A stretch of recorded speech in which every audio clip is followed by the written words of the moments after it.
For to hear our song,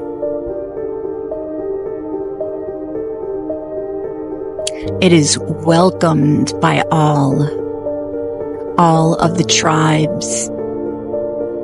Even the white man did not stop us while we sang, while we chanted, unless it was time for bickering, unless it was time for a game that they played.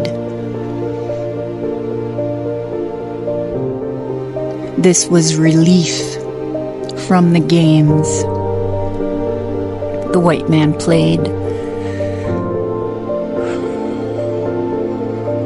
This settled us. This grounded us.